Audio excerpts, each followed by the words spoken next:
કેન્દ્ર શાસિત પ્રદેશ દીવના 3 જેટલા માછીમારોને ઓખા બંદર નજીકથી પાકિસ્તાન મરીન સિક્યુરિટી દ્વારા ઝડપી પાડવામાં આવતા પરિવાર હાલ ચિંતામાં મુકાયો છે.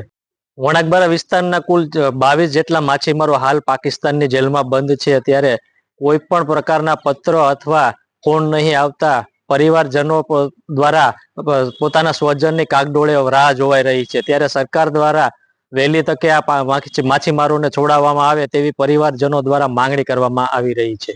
વૈષ્ણવજન તો તેને કહીએ જે પીડ પરાઈ જાનાને રે. નમસ્કાર મિત્રો, હું છું ધર્મેશ જેઠવા અને આપ જોઈ રહ્યા છો નવજીવન ન્યૂઝ. કેન્દ્ર શાસિત પ્રદેશ દીવના વણાકબારા વિસ્તારના સાઉદવાડીના 3 જેટલા માછીમારો અને ગીર સોમનાથ અને જુનાગઢના એમ મળી કુલ 7 માછીમારો ગીર સોમનાથ જિલ્લાના માઢવાડ ગામની બોટમાં બંધાયા હતા. જેઓ 25 તારીખે માછીમારી કરવા ગયા હતા અને ઓખા દરિયા નજીક પહોંચતા પાકિસ્તાન મરીન સિક્યુરિટી દ્વારા ફાયરિંગ કરવામાં આવ્યું હતું અને આ બોટમાંથી 7 લોકોને ઝડપી પાડવામાં આવ્યા હતા. હાલ આ માછીમારો જે છે તે પાકિસ્તાનની જેલમાં બંધ છે. ત્યારે માછીમારોના પરિવારજનો પણ હાલ ચિંતામાં મુકાયા છે. ત્યારે આ બાબતે માછીમારોના પરિવારજનો શું કહી રહ્યા છે, ચાલો સાંભળીએ. બેન, આપનો પરિચય. મારું નામ વિજય પ્રેમજી નામ છે. હું રહેવાસી છે સાઉદવાડીની બેન છે. તમારા જમાઈ અને તમારા દીકરા જે માછીમારી કરવા ગયા હતા અને પાકિસ્તાન મરીન સિક્યુરિટી દ્વારા ઉપાડી ગયા છે, શું કહેશો? ક્યાં બોટ લઈને માછીમારી કરવા ગયા હતા? ઓખામાં મારા દીકરા ગયા હતા માછીમાર ધંધો કરવા માટે. માઇડવેન ની બોટ છે ને ઓખા ધંધો કરવા ગયા હતા. પણ આપણા માછીમાર ભાઈઓને આપણા પાકિસ્તાન વાળા માણસો લઈ ગયેલ છે, પણ કઈ ખબર નથી ક્યાં લઈ ગયા ક્યાં નહીં, એટલી અમને કઈ ખબર નથી. ને ફાયરિંગ કરીશ, એ ફાયરિંગ માં ક્યાં ગોલી લગાડીશ મારા જમાઈ ને, એ પણ માછીમારના ભાઈઓને તો ક્યાં છે લાગીશ એ પણ અમને કઈ જાણકાર ખબર નથી. કે સારવાર થઈશ કે નથી થઈ એ પણ અમને જાણકાર નહીં. આજે મહિનો દિવસ થાય દવાખાનામાં છે કે ક્યાં છે ક્યાં નહીં એ પણ અમને માલુમ નથી. એટલે વિભાગ દ્વારા તમને જાણ કરવામાં આવી છે? અમને પીસરી ઓફિસ વાળા પણ કઈ જાણ કરી નથી કે આ માણસ ને લઈ ગયા કે નથી લઈ ગયા, એ પણ અમને જાણ કરી નથી. આ બાબતને લઈને તમારી શું માંગણીઓ છે? અમારી માંગણી, અમારા માણસો અમને જોઈએ, અમારે ઇન્ડિયામાં માણસો ને લાવો. મારા જમાઈને ગોલી લાગીશ એ પણ તમે એટલી નરેન્દ્ર મોદી સાહેબ ને વિનંતી કરીએ કે અહીં સારવારમાં આપણે લાવીએ આપણે પાકિસ્તાન ની હદમાંથી, તો ક્યાં સારવાર કરીએ ને આપણે અહીં લાવીએ તો સારવાર થાય ને, એટલી વિનંતી કરીએ સાહેબ. નરેન્દ્ર મોદી સાહેબ એટલી તમને પૈગા લાગી ને એટલી સારવાર ને આપણે તમારા ઉપર આશા રાખીએ ને તમારા માથે ભરોસો કરીએ અમે. નરેન્દ્ર મોદી સાહેબ એટલે અમને વેલા સોડાવીને લાવે માણસોને. તમારું નામ? મારું નામ ધનીબેન છે, ધનીબેન રામજી. સાંદવાડીમાં અમે રહેવાસી છે.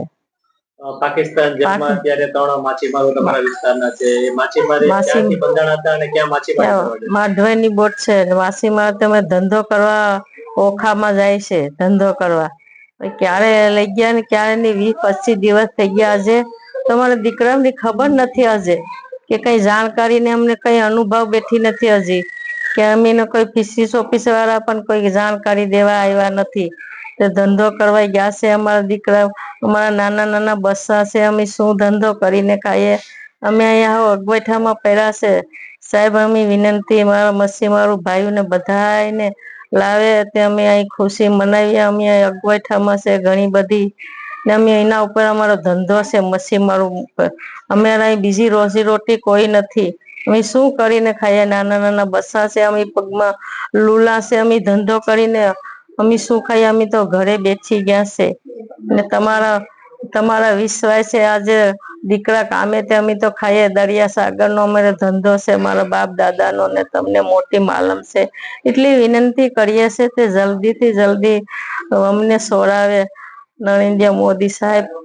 તમને પ્રધાનમંત્રી અમારી જલ્દીથી જલ્દી દીકરાઓને સર્વર ભાઈઓને બધાને લાવજે, છૂટાવીને જલ્દીથી જલ્દી એટલી ભાવના ને વિનંતી તમને કરીએ છે. અમારો કયો આધાર, અમારો તો ધંધો કરીને અમે ખાઈએ છે. અમારો કોઈ બીજો ધંધો નથી. અમારું તો નાનું નાનું ખોડું થાય, કઈ જગ્યા પણ નથી અમારી પાસે ને અમે સુઈમાં રખડીને ખાઈએ. વિનંતી તમને કરીએ છે મારા ભાઈ, તો બધી દીકરા ને બધાય ભાઈઓ મચ્છીમારીનો ધંધો કરીને અમે ખાઈએ છીએ. મારું નામ કાંતાબેન મેઘજી સોલંકી છે. હું સાઉદવાડી ગ્રામ પંચાયતની સરપંચ છું. સાઉદવાડીમાં રહેવાસી છું. અમારા વિસ્તારમાં મસીમાર ભાઈઓ જે 3 જણા પકડાયેલા છે, એમાં એક વડીશેરી વરંગબારાનો છે, એક સાઉદવાડીનો છે ને એક સાંદવાડીનો છે. આ 3 જણા પકડાયેલા છે. અમીને કઈ ખબર નથી કે એ છોકરા ક્યાં છે ક્યાં નહીં. અમીને દરિયામાં ધંધો કરતા હતા. એ મસીમાર ભાઈઓ તરફથી સાંભળવા મળ્યું કે એ લોકો પાછળ ફાયરિંગ પણ થઈ ને બોટને લઈ ગયા. પણ મિત્તલ રામજી છે એને ક્યાં ગોલી લાગી એ અમીને ન્યૂઝ દ્વારા એક સાપા દ્વારા જાણવા મળ્યું કે એને પગમાં ગોલી લાગી. પણ એની સારવાર થઈ કે નહીં થઈ એ અમને ખબર નથી. આ વિજયાબેન નો એક દીકરો છે, એનો જમાય છે. એ વિજયાબેન નો દીકરો પણ કુંવારો છે. વડીશેરી નો છોકરો છે એ પણ કુંવારો છે. અને મિત્તલ રામજી છે એની 3.5 વર્ષની એક બેબી છે. એ લોકો બહુ પરેશાન છે. આ વિજયાબેન ના 2 ઝુલવા છોકરા છે. એ કોઈ છોકરો પરણ્યો નથી. આ એક બેબીને જ પરણાવેલી છે. આ વિસ્તારના કુલ કેટલા માછીમારો પાકિસ્તાન જેલમાં ફસી છે? આ વિસ્તારના કેટલા માછીમારો પાકિસ્તાન જેલમાં ફસી? પેલા 22 જણા હતા ને હમણાં 3 જણા ગયા એટલે અમારા 23 જણા થયા. ને અમારા 4-5 વર્ષથી મસીમાર ભાઈઓને પકડાયેલા છે. એનાનું કોઈ કાગળ નથી કે કોઈ ફોન નથી કે કોઈ સમાચાર નથી. તો મોદી સાહેબને વિનંતી કરીએ કે અમારા માણસોને કેવી રીતનું જીવન જીવે અમને કંઈક જાણકારી આપો ને અમારા મસીમાર ભાઈઓને વહેલી તકે છોડાવે એવી આશા રાખીએ. કોઈ માછીમારને પાકિસ્તાનથી પત્ર કે એવું કઈ આવ્યું છે અત્યાર સુધી? ના, કોઈનું કઈ કાગળ પત્ર કઈ આવ્યું નથી, કઈ ખબર નથી. એનો કોઈ પરમિશન બહાર પડ્યું નથી. ક્યાં પકડીને ક્યાં લઈ ગયા, ક્યારે લઈ ગયા? 6 તારીખ ને ખાલી ખબર છે કે 6 તારીખ ને લઈ ગયા. બીજું કોઈ અમને પરમિશન જ આપ્યું નથી મરીન બોર્ડે પાકિસ્તાનની. એ છોકરાને ક્યાં લાગીશ, ટનલ ને ક્યાં કઈ જગ્યા પર ગોળી લાગીશ કોઈ ખબર જ નથી અમને કોઈ જાતની. હવે હું કરવાનું છે હું નહીં. હવે મોદી સાહેબ ઉપર આધાર છે અમારો, તો મોટા પ્રધાન ઉપર. બીજું તો કઈ અમારો આધાર નથી.